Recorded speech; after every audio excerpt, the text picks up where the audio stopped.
আজকে মে মাসের 10 তারিখ 2025 সাল। এই মুহূর্তে আমি আছি কেদারনগর আমার আশ্রম, যে পুকুর পড়ে। এই পুকুরটা প্রায় 100 বছর আগে, কত বছরই খনন করছি। তো যাই হোক, একটা বিষয় আমি বলতেছি, পূর্বের যে মানে রসুলগণ আসছে, পূর্বের রসুলগণকেও তৎকালীন সময়ের যারা ছিল ওই সম্প্রদায়ের মানুষগুলাও সত্য প্রত্যাখ্যান করেছে। বর্তমানে যারা সাম্যগুরুকে রসুল হিসাবে বিশ্বাস করছে না, সাম্যগুরু রসুল কোরআনের যে সত্য নিয়ে আসছে এটার প্রত্যাখ্যান করছে, ঠিক এরকমইভাবে ইতিপূর্বে যে সমস্ত রসুলগুলা আসছে তাদেরকেও ওই সম্প্রদায়ের, যেমন লুত সম্প্রদায়ের, আদ সম্প্রদায়ের মানুষ বিভিন্ন সময় তাদের রসুলগণকে তারা মিথ্যা বুঝেছে, সত্যকে মিথ্যা বুঝেছে। তো তাদের সেই সম্প্রদায়কেও আল্লাহ পাক ধ্বংস করে দিয়েছে। এটা সূরা কাফের 12, 13, 14 নম্বর আয়াতের ভিতরে এটা স্পষ্টভাবে বলা হয়েছে যে পূর্বের সম্প্রদায়গুলাও পূর্বের রসুলগণকেও তৎকালীন সময়ের যারা ছিল তারা রসুলগণকে অস্বীকার করেছে, মানে মিথ্যা বলেছে, সত্য প্রত্যাখ্যান করেছে, তাদেরকে ধ্বংস করা হয়েছে। তো ঠিক বর্তমানে আমরা যারা সম্মুখ গুরুগণ রসুল হিসাবে আসছে, এই রসুলগণ যে সত্য নিয়ে আসছে এই সত্যকে তারা প্রত্যাখ্যান করছে, মিথ্যা বলছে এবং রসুলগণকে রসুল হিসাবে বিশ্বাস করছে না, অবিশ্বাস করছে। তো হয়তো একজন বলতে পারে যে বর্তমান সম্প্রদায়ের মানুষ তো পূর্বের রসুলকে বিশ্বাস করে, ঈসা, মুসা, মোহাম্মদ সাল্লাল্লাহু আলাইহি ওয়াসাল্লাম এদেরকে তো বিশ্বাস করে। তুমি সম্মুখগুরু হাসিবুল হক চিশতি, তুমি রসুল দাবি করছো, তোমাকে কেনই বা বিশ্বাস করবে? পূর্বের রসুলকে বিশ্বাস করলে যদি পরিত্রাণযোগ্য হয়, তাহলে তুমি বর্তমান হাসিবুল চিশতি রসুল হয়েছো, তোমাকে আমরা স্বীকার না করে তো মোহাম্মদকে রসুল বলে আমরা পার হয়ে যাচ্ছি। এরকম একটা প্রশ্ন আসতে পারে না?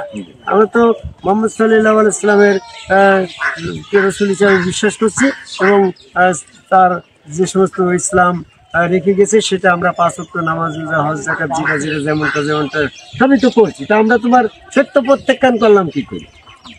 সেই ব্যাপারটা কোরআনে কি বলছে? কোরআনের যেটা বলছে মোহাম্মদ সাল্লাল্লাহু আলাইহি ওয়াসাল্লাম রসুল, কিন্তু মোহাম্মদ সাল্লাল্লাহু আলাইহি ওয়াসাল্লামের পরে যা নাজিল হয়েছিল এটা বিশ্বাস করা লাগবে এবং পূর্বে যা নাজিল হয়েছিল সেটাও বিশ্বাস করা লাগবে। সূরা বাকারা 4 নম্বর আয়াত। তো মোহাম্মদ সাল্লাল্লাহু আলাইহি ওয়াসাল্লামের পরে নাজিলকৃত বিষয়ে তুমি তো বিশ্বাস করছো না, পূর্বের রসুলের পরে বিশ্বাস করলে নাজিলকৃত বিষয়ে তো বলা হয়েছে বর্তমান রসুলকে তোমার আনুগত্য করতে হবে। বর্তমান রসুল বলতে কি বোঝানো হয়েছে? যে রসুল ব্যবস্থা সার্বক্ষণিক।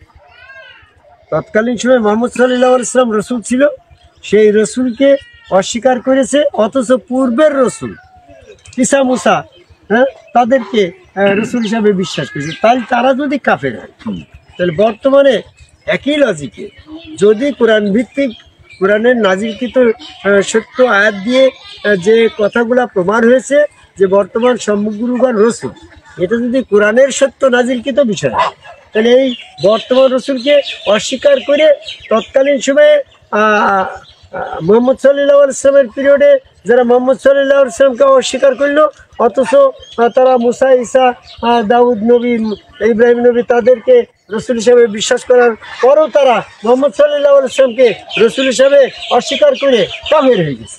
ঠিক তদ্রূপ ফর্মুলায় বর্তমানে সম্মুখ গুরুগণ যদি কোরআন ভিত্তিক রসুল হয় আর এরা যদি কোরআন থেকে সত্য নিয়ে আসে, সেই বর্তমান সেই সত্যকে যারা অস্বীকার করছে, কোরআনকে অস্বীকার করছে, প্রচলিত ধারায় পূর্বের রসুলের পরে বিশ্বাস হওয়ার পরও এরা কাফেরে গণ্যছে, একই লজিকে পারবে।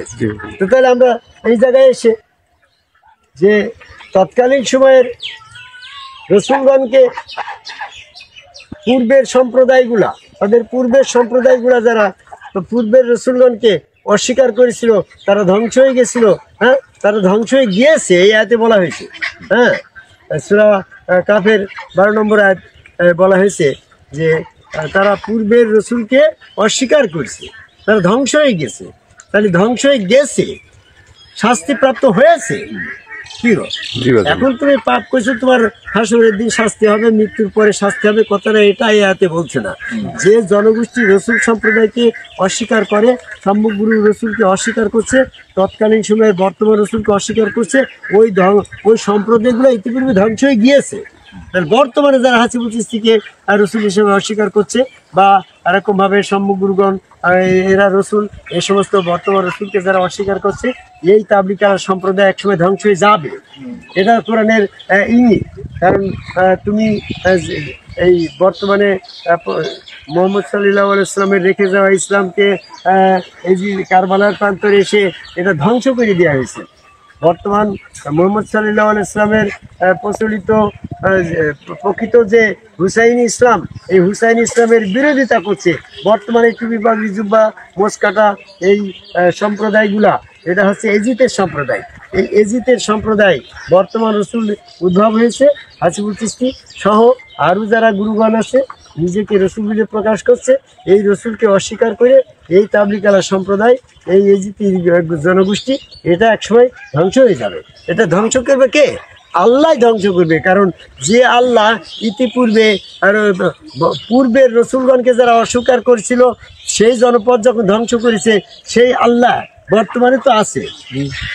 বর্তমান সম্মুখ গুরুগণ কোরআন ভিত্তিক সত্য নিয়ে আসছে রসুল, এদেরকে যারা অস্বীকার করছে, এই সম্প্রদায়কেও আল্লাহ ধ্বংস করে দেবে, সার প্রক্রিয়ায় ধ্বংস করবে। কীভাবে ধ্বংস করবে এটা আমাদের বিষয় না, আল্লাহ পাকের অলৌকিক ক্ষমতায় এগুলা যে কোনোভাবে যে কোনো মুহূর্তে ধ্বংস হয়ে যাবে। তা আমরা সূরা কাফের 12 নম্বর আয়াতের মাধ্যম দিয়ে যেটা জানলাম, পূর্বের সম্প্রদায় রসুলকে মিথ্যা বলে প্রত্যাখ্যান করে ধ্বংস হয়ে গেছে। আমরা বর্তমানে সম্মুখ গুরুগণ তাকে যারা রসুল হিসেবে অস্বীকার করছে, এই এজিতি সম্প্রদায়, টুপি পাগড়ি জুব্বাধারী মোচকাটা, বর্তমানে জামাত ইসলাম চরমুনায়, ফুরফুরা, মানিকগঞ্জ, আটুসি, দেওয়ানবাগ, হিজবুত তাহরির, হেফাজত ইসলাম, কাদিয়ানি, আরও যারা আছে এরকম মাদ্রাসাপন্থী, মসজিদপন্থী, এরা সব আদম সেজদা বিরোধী। এরা সম্মুখ গুরু রসুলকে, রসুলের বর্তমান রসুলের আনুগত্য না করে কাফের হয়ে যাচ্ছে। এই সেজদা বিরোধী, এই আদম সেজদা বিরোধী, এরা সব ইবলিসের দল। এই ইবলিসের দলে যারা থাকবে তারা ধ্বংস হয়ে যাবে। আর যারা ইবলিসের দলের থেকে বেরিয়ে এসে আদম কাবে সেজদা করে একজন সম্মুখ গুরু রসুলের কাছে বায়াত গ্রহণ করে সেখানে সেজদা ভক্তি দিয়ে মোহাম্মদ ইসলামে, হোসেন ইসলামে দাখিল হয়ে কোরআনের আয়াতের পরে বিশ্বাসী হয়ে তারা এই সমস্ত ধর্ম করবে, তাদেরকে আল্লাহ পূর্ণ প্রতিষ্ঠিত করবে আর তাদেরকে আল্লাহ সাহায্য করবে। তা আমি বর্তমান পৃথিবীর সকল মানুষকে বলতে চাই যে তোমরা আল্লাহ পাকের দিন প্রতিষ্ঠায় সাহায্য করো, আল্লাহ তোমাদের সাহায্য করবে। মোহাম্মদের 7 নম্বর আয়াত। তাহলে আদম কাবে সেজদা করে একজন সম্মুখ রসুলের কাছে বায়াত গ্রহণ করে টুপি পাগড়ি জুব্বা পরিত্যাগ করে চুলদারি মোচ রেখে বর্তমানে এই সত্যি ইসলামকে প্রতিষ্ঠিত করার সহযোগী কাজে আল্লাহকে সাহায্য করার ব্যাপারে আহ্বান করে আমার কথা শেষ করি। জয় গুরু।